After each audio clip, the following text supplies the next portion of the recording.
అయితే గింత అన్యాయం ఉంటుంది అట్లా ఏమైంది తాత? ఏవో మళ్ళీ ఏమైందంట ఇంతసేపు తిని మళ్ళీ ఏమైందంటే ఇంతసేపు జోలాన్ని తిన్నావు మళ్ళీ ఏమైందని మళ్ళీ కొత్తగా ఆ 100 ముచ్చట్లు చెప్పినావు నువ్వు.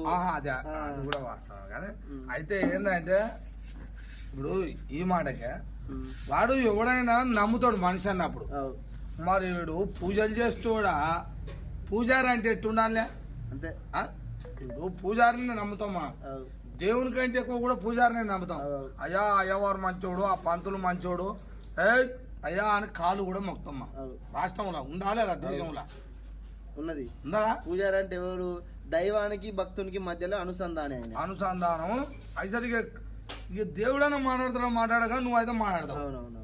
అటువంటి మనిషిని నమ్ముతాం కదా 100% అయితే ఇప్పుడు అదే మచిలీపట్నం కాడ అన్నది ఇప్పుడు అంటిగా. అవునవునవును. ఆ మచిలీపట్నం జోలే మరి వీళ్ళకి కూడా తెలవాలి. తెలియాలి.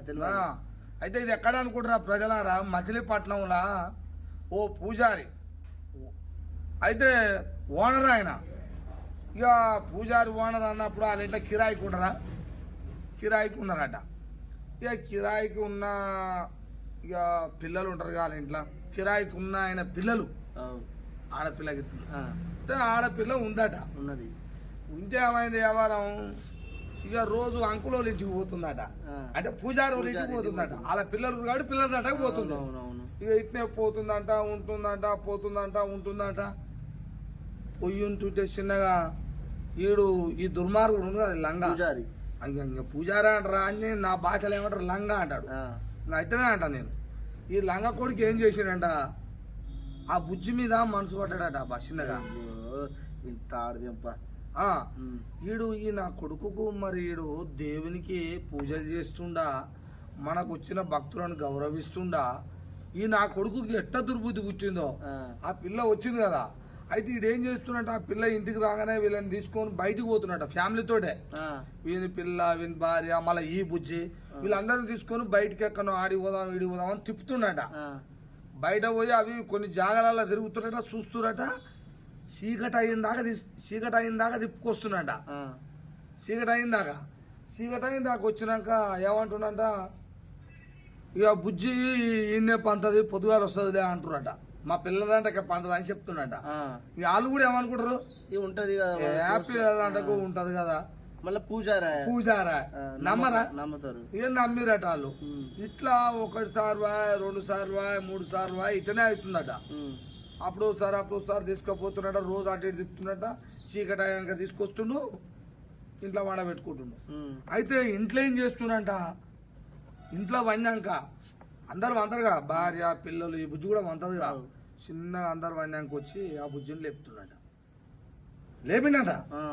లేపి నా కొడుకు ఇక ఆ బుజ్జిని ఏముంటుంది లంచ, ఇక నా మాటలు గరీబ్ మాటలు వస్తాయి. ఈ నా కొడుకు అత్యాచారం చేస్తాడు అమ్మాయి మీద. ఇక మొత్తం మీద ఆ బుజ్జిని అనుభవించాలనుకునేవాడు. ఇక లేపిండు. లేపితే ఆ బుజ్జి భయపడుతుందిగా. భయపడితే మళ్ళీ మంచిగా ఉండదు చెప్తున్నా. నువ్వు అటు ఇటు అన్నావా, మళ్ళీ ఇవన్నీ చెప్పినావు అనుకో, బయట ఇట్లా అట్లా అన్నావు అనుకో, నీ ఫోటోలు కానీ నీ వీడియోలు ఇప్పుడు చేసినాగా తీనంగా ఇవన్నీ ఉన్నాయిగా, నేను ఏదైనా పెడతా. బ్లాక్మెయిల్ చేస్తా, నువ్వు ఇట్లా అట్లా అని నేను పెడతా అనగొరకల్లా ఆ బుజ్జి భయపడదట. ఇక సంపుతా అంటే భయపడుతుందిగా, ఎవరు చెప్పొద్దు అంటారుగా.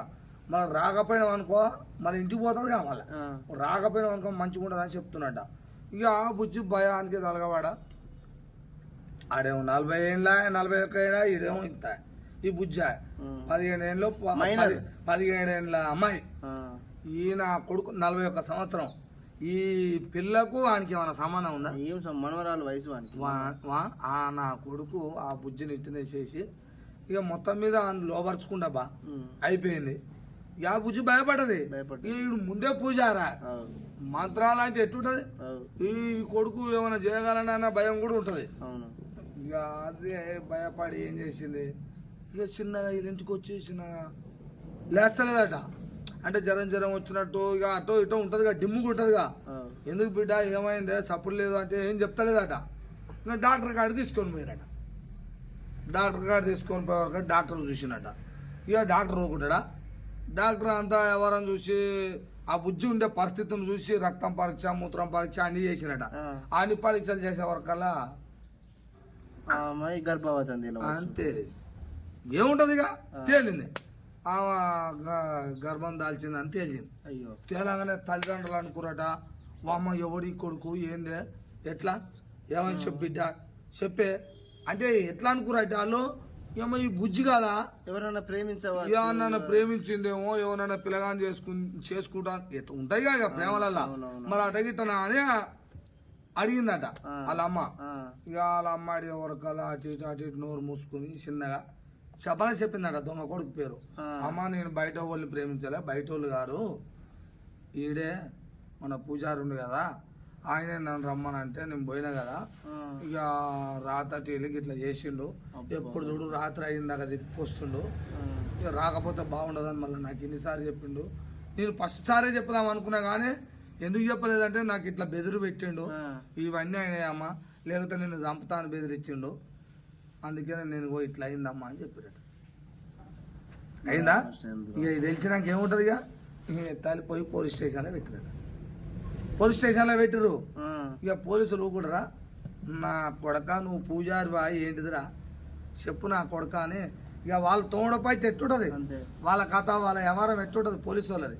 మంచిగా రామసకదానంగా ఆర్చుకున్నారు.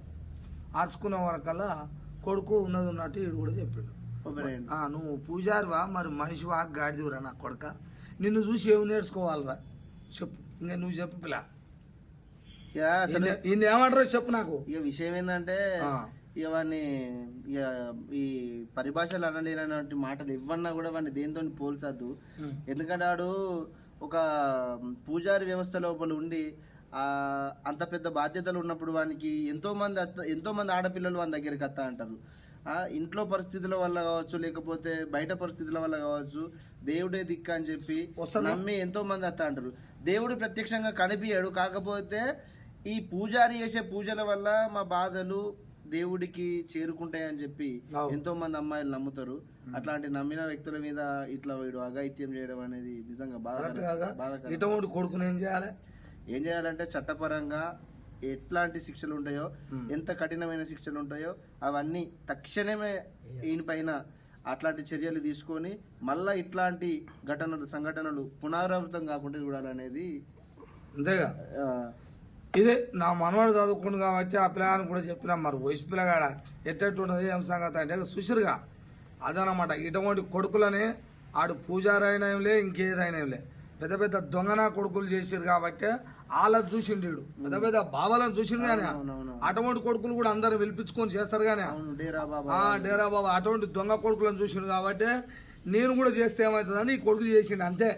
కానీ ఇటువంటి కొడుకులనైనా అటువంటి కొడుకులనైనా తోలు తీయాలని ఈ గవర్నమెంట్కి కావచ్చు, ఈ సిస్టానికి కావచ్చు. నేను చెప్తున్నా, తలవారు తాతగా చెప్తున్నా, నా కొడుకును ఉరి తీయాలి. అసలు అటువంటి కొడుకును బయటికి వెళ్ళ కూడా చేయాలి. నీ బిడ్డ ఏజ్, నీ బిడ్డ వయసురా, నీ మనవరాల వయసు అక్కడ చేస్తావా నా కొడుక? ఇటువంటి జరుగుతున్నాయి.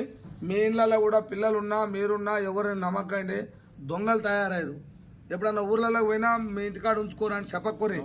ఎవడు ఎట్టుంటాడో తెలుస్తలేదు. ఇప్పుడు మంచోడు కూడా అనుమానించాల్సి వస్తుంది. ఇప్పుడు మంచి వ్యక్తి మీ ఇంటికాడ ఉంటే నువ్వేమనవు, కానీ నిన్ను కూడా అనుమానించాల్సి వస్తుంది ఇటువంటి కథలు చూసినా. ఎందుకంటే సమాజంలో జరిగేటువంటి సంఘటనలు అట్లుంటాయి, అంటనే ఉన్నాయిగా. అందుకనే దండం పెట్టి చెప్తున్నా, మీరు కూడా జాగ్రత్తగానే ఉండాలి. ఇప్పుడు వాళ్ళ భార్య కనిపెట్టినా బాగానే ఉండు, ఇక్కడ తల్లిదండ్రులు కనిపెట్టినా బాగానే ఉండు. వీళ్ళు గుర్తుపట్టరా వాళ్ళు గుర్తుపట్టరా చెప్పిందాకా.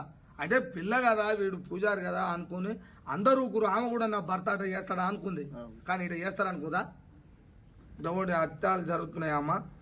మరి ఇక మానభంగాలకు తెగబడ్డరు. నా కొడుకు చిన్న లేదు పెద్ద లేదు ఏది లేదు కాబట్టి ఇటువంటి పూజారి గిడ చేసింది కాబట్టి ఈ కొడుకును శిక్షించాలని తెలియజేస్తూ చూస్తూనే ఉండండి మీ తలవారు తాత టీవీ.